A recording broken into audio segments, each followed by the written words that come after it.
is Tom Vassell. Welcome back to the Why I Love series, and this is a series in which I talk about games that I love and why I love them. I've already done reviews of most of these games, and this is just a little bit more in depth. Today we're talking about Kemet.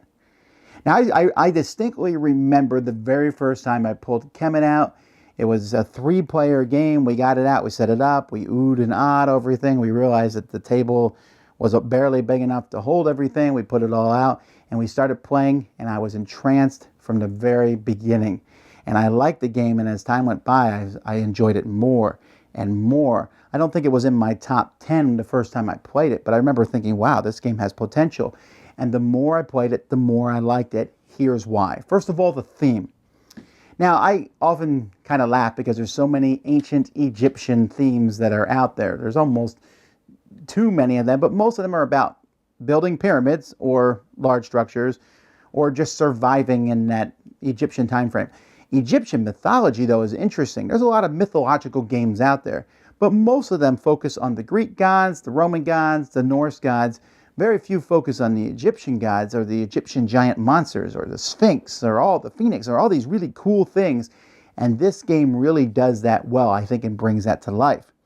The components. I mean, it goes without saying that Matagot games are incredible, but what really kind of sets Matagot apart from many of the other companies, and they were doing this, many companies do this now, but they were doing it first, like each color that you have, your units, these little soldiers that you have out there are all different. The black ones are different than the green ones, which are different than the red ones.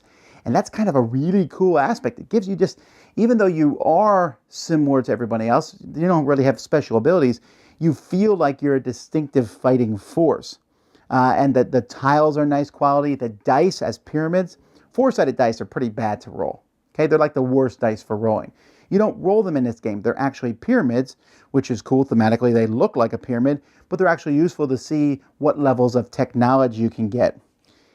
The board for this game, I really love the board in Kemet. It's one of the best designed boards that I've seen. Most people have played Risk, and they know that if you get in Australia, there's only one way in Australia. You can build up forces and then come out of Australia and destroy everything, right? This game doesn't have that sort of thing. In this game, it doesn't matter how many players you're playing with, whether it's 2 through 5, you are equidistant from everybody. Me, the guy all the way across the map, because of the way the map is built, I can go 1, 2, 3 and be right in his face, just like the person who's sitting next to me.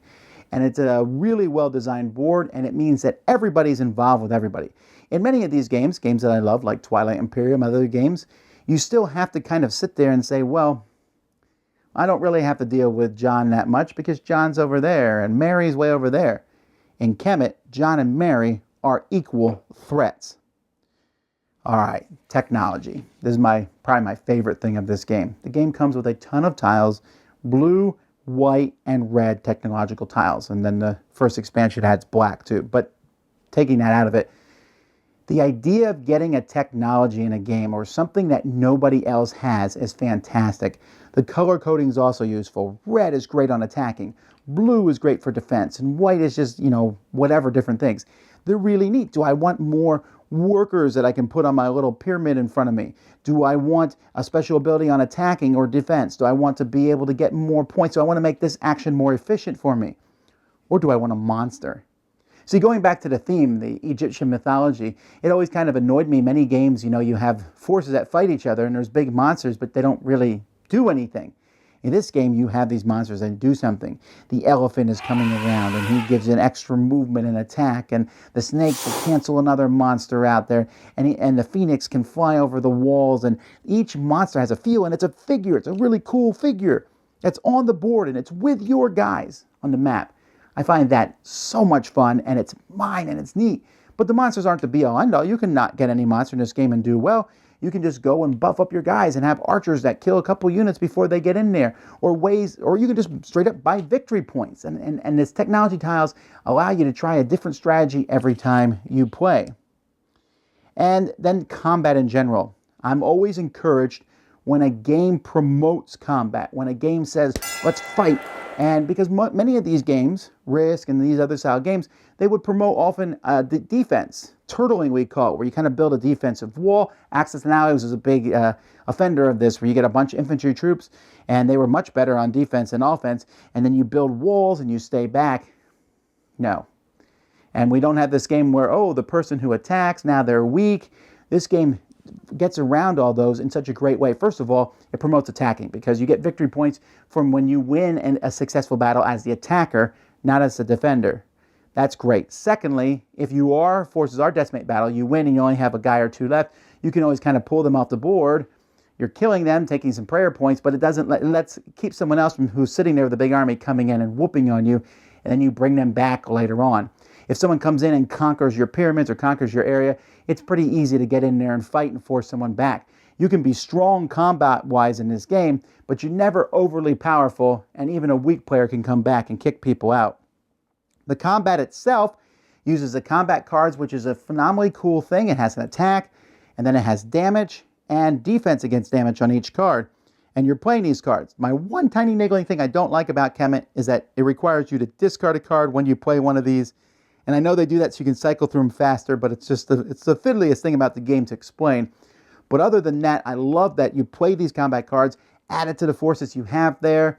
There's no luck or anything. You kind of are trying to outbluff the other person. Maybe you're going to lose the battle. You know you're going to lose the battle. They know you're going to lose the battle, but I'm going to bloody you on the way out. And I think that combat system just works extremely well. The action selection that's in the game as you place there and decide, are you going to increase technologically wise? Are you going to build your pyramids up? Are you going to pray and get more points? Are you going to move your forces on the map? Where are you going to move them to? And that whole movement, there's different spots on the board that if you hold them, will score you victory points. But as you sit there and hold it, almost King of the Hill style, you're basically inviting other people to come in and take it from you. And so the control, the regions, the action selection, the technology, this all comes together in a game that really isn't that long. It usually runs 90 minutes, maybe with a full complement of 5 players, 2 hours, but it's so entertaining. Now, there are expansions for it. There's a new expansion coming out later this year where it's going to be one person versus everyone. There's the first expansion that added the black tiles of death, another technological tree, and priests, which were extra units. And that's a really great expansion. I love it a lot, but you don't need it to enjoy it. My favorite expansion actually for the game is called C3K, which was a little expansion that lets you use the monsters from Cyclades, which, by the way, you can buy separately through their website, and put them in your game and attack with those monsters too. So now you have Greek monsters showing up and the Kraken and Cyclops, and that just adds even more entertainment value to me for the game. Love Kemet. I love its scaling. I love its speed. I love its mixing of attacking and building up and action selection. It's the great hybrid game. Fantastic. That is why I love Kemet. Thanks so much for watching the Dice Tower videos. Find more great videos and reviews as well as our top-rated audio podcast at Dicetower.com. You can also find other great shows at DicetowerNetwork.com. I'm Eric Summerer, and you've been watching The Dice Tower. The Dice Tower is sponsored by Cool Stuff Inc., where you can find great games for great prices. Cool stuff in stock. Check them out at CoolStuffInc.com.